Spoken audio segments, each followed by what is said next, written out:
In today's guide I will show you all of the ground service equipment you need for a realistic and complete model airport, and I will show you 3 situations in which you can place all of the ground service equipment.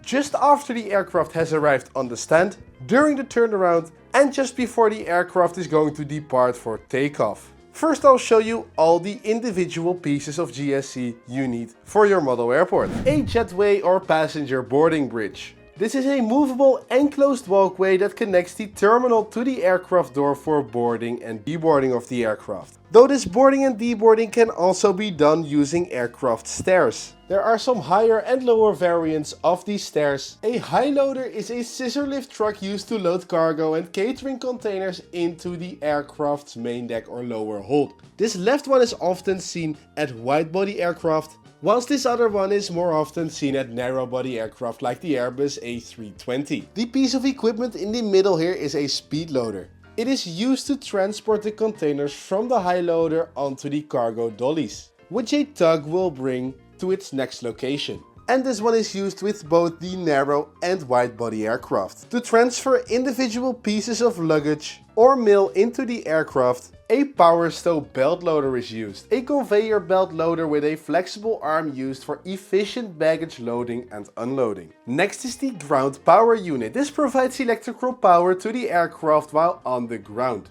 You can see it as something like a power bank. The aircraft doesn't require its engines or APU to run, and therefore it provides power in a fuel-efficient way. A pushback tug or tow tractor is a heavy-duty vehicle that pushes the aircraft back from the gate before departure. This has 2 variants, on the left without a tow bar, and the wheel just enters inside of the wheels here, and with a tow bar, the tow bar is connected to the nose wheel of the aircraft to push the aircraft back from the gate. We're coming to an end here, but not before we cover the baggage cart.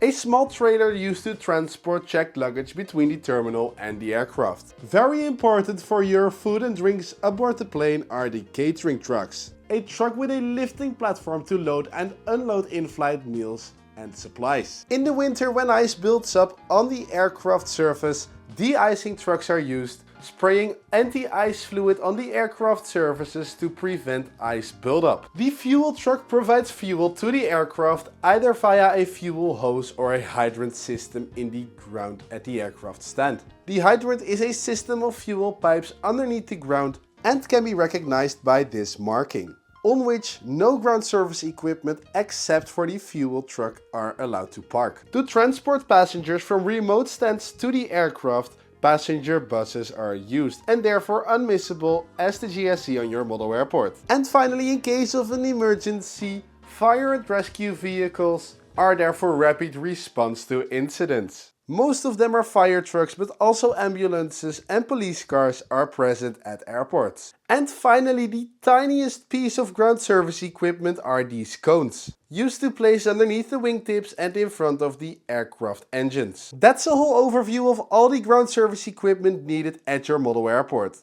I will now show you the first situation of an aircraft that has just arrived at its stand. Before the aircraft taxis into the aircraft stand, it's important that the stand is empty. All of the ground service equipment should be outside of this red line. Cargo dollies and baggage carts can be parked on top of the red line. In this first situation, the aircraft taxis into the gate and comes to a complete stop. First things first, the GPU is connected to the aircraft. This way it can shut off its engines and APU. This way there isn't any more loud noise from the engines and it is safe to walk around the aircraft. Once the engines are switched off, the captain turns off the anti-collision light. This signals to the crew that they can safely walk around the aircraft. Then cones are placed underneath the wingtips and in front of both of the engines, like so. At the same time, the jetway or aircraft stairs are connected to the left front door, and most of the times to the left rear door as well. Also on the right side of the aircraft, the power stow connects to the rear cargo compartment to remove all of the baggage first. The cargo is always removed from rear to front, as if you first remove the front cargo and leave the rear cargo in there, the weight can cause the aircraft to tail tip, which of course you do not want. Now the passenger bus can arrive to bring the passengers to the aircraft terminal. or they can walk themselves to the terminal, depending on the design of the airport. And this right here concludes the first situation of an aircraft that has just arrived.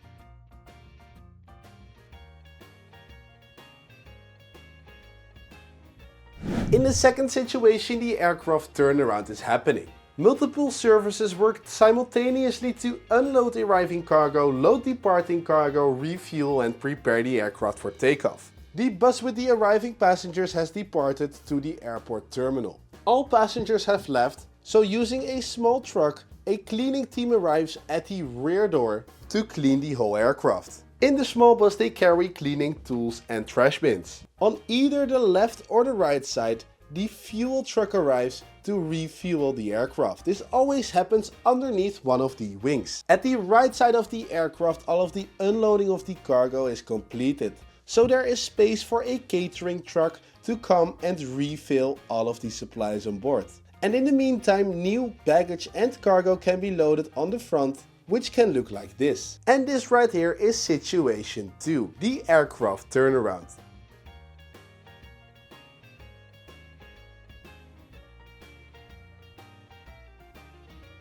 The final situation is the aircraft ready for departure. Fueling is done and the catering truck is also finished. The cleaning is done and the passengers have all boarded the aircraft. Also, all of the luggage and cargo is aboard.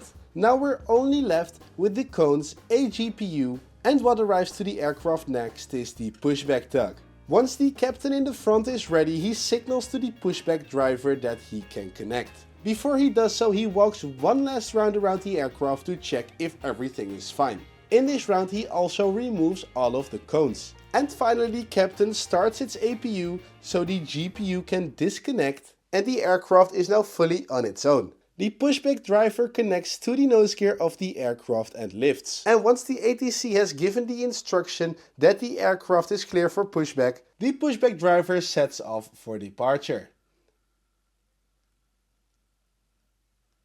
And that's all 3 situations, at least in case of the narrow bodies. For the wide bodies there are a few small differences which I will quickly highlight.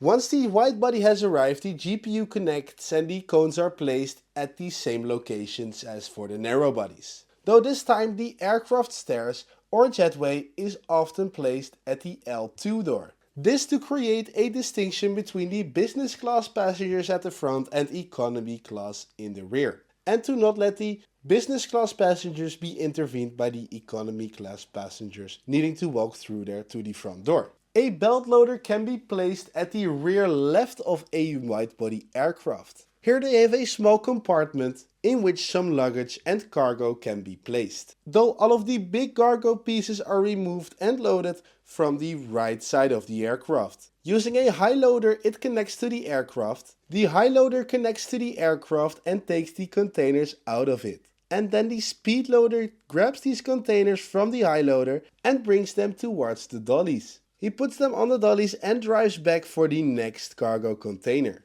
A small tug pulls these containers and brings them to the place they need to be. And that are all the differences for wide and narrow body aircraft. Please comment down below whether I said everything right, and if I made a mistake somewhere, please let me know down below. I hope this video helps you positioning your ground service equipment on your model airport. Thank you for watching all the way to the end of this video. Please consider to like and subscribe to my channel, and I will see you in the next video.